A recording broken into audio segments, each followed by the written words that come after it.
tensions within GNU over BELA Act. William Gumede shares more. This whole thing has been badly handled by the president. And I say badly, because this is a government of national unity, so it's a multi-party government.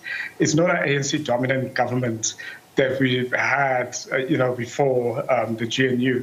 That means, that some of the contentious policies which the ANC introduced when it was still the dominant party should have been brought to the GNU when it started to have a conversation and have a debate around, so the BELA law and also the NHI bill, because the opposition parties opposed that. There was the ANC versus all of the opposition parties. So if, majority demanded that the ANC take those controversial things that divided the parties beforehand and which was ANC policy, and now it is a multi-party government and not an ANC government, to take those contentious policies back to the drawing board. So that didn't happen, and that is why we are in this crisis now. And some say that the president, when looking at the, the signing of this particular, the bill into law, he should have just implemented it in its entirety instead of saying that he's holding off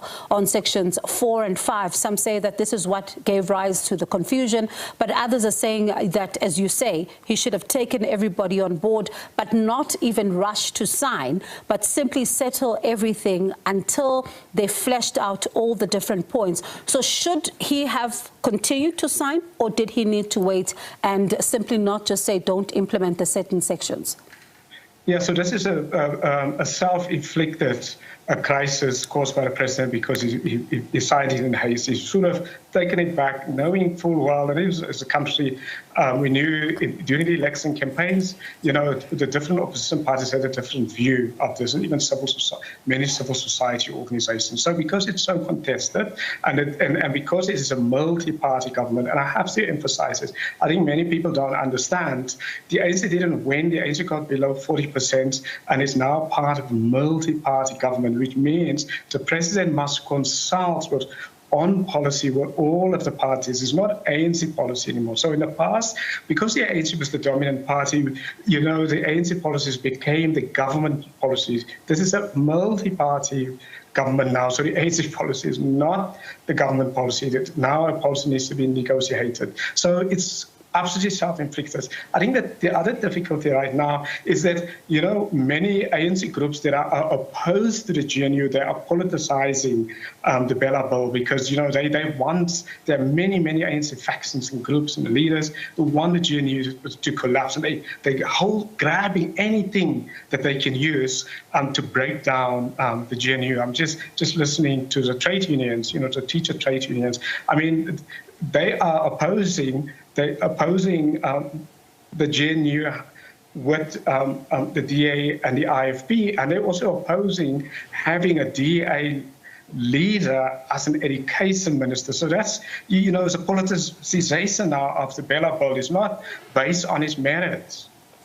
And when you look at what the minister had to say when she was clarifying this meeting with Trade Union Solidarity at Netflix, she says that she had no choice but to participate in this process because Trade Union Solidarity had launched a dispute, and this became a dispute process. It was initiated by the trade union. She says she attended in good faith because she needed to be part of this particular process. Then the deputy president as well last week urging all parties that signed the statement of intent to follow the official processes. You then have other spectators who are watching this matter who are saying that she was undermining the president. That's what she was seeking to do, the presidency, saying that there was no intention to undermine the presidency there. So this begs the question, was her approach to then go and be part of this process the correct one? I don't see any problem with her approach as an outsider, looking at it, because, the crisis is already there, was created, and now we're in this mess.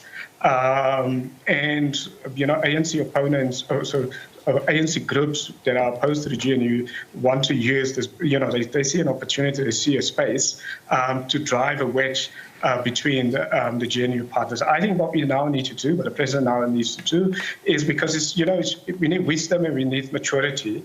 It's just to say, look, it hasn't been handled properly. We'll make mistakes. Let's reopen the negotiations. And I think it's just the two controversial issues which I think if it dealt with. The one, clause 4, you mentioned it before, clause 5. The one is, the government should have control over admissions policy school, and the other one is the government should have language, control over language policy. Now, the thing is there's a middle way, for example. The middle way could be that, the schools still decide on these things, but parents and children can appeal to government if they are, if they feel hard done by. So there are many ways of dealing practically with it. But the bigger issue is, which will still be a problem as the NHI bill laws also come into play in the future, is that contentious policies will have to be put aside. So contentious policies that came from the ANC prior to the GNU that the other opposition parties oppose will have to be brought to the table and negotiated. Obviously, there are many other policies that all parties agree with this, particularly policies that are constitutional, so that you don't need to renegotiate and rediscuss, but a contentious ones you need to do. Prof, just before I let you go briefly, when you talk about the fact that right now, these particular policies, these are political parties that campaigned, as you say, with different positions when it comes to policies. Is there a possibility of them putting these policies aside and then being able to sit at the table and agree on a policy for the nation? And I ask this because these are political parties that are campaigning for 2026 now. So can they be able to do this without seemingly thinking they're risking their constituents? I think they have to do it. It's for the sake of the country. To break down the GNU over this really would be very, very sad. To have what we now need is in the GNU and also outside the GNU, not necessarily only the GNU, but we need now political maturity. Everyone has to try to be bigger than their own constituencies and bigger than populism and so on, and not to be put around by populists who want to, who don't care about the GNU, who want to break down the GNU. Stay focused and come up in a mature way with a solution. Because, our country's education system is an absolute crisis. Is this the focus? Should this be the focus to deal with the crisis of our education? Last week, an international study, so we came last on maths and science. Shouldn't we deal with those sort of things? And the capacity in our schools, in our black schools, and our public schools is so bad.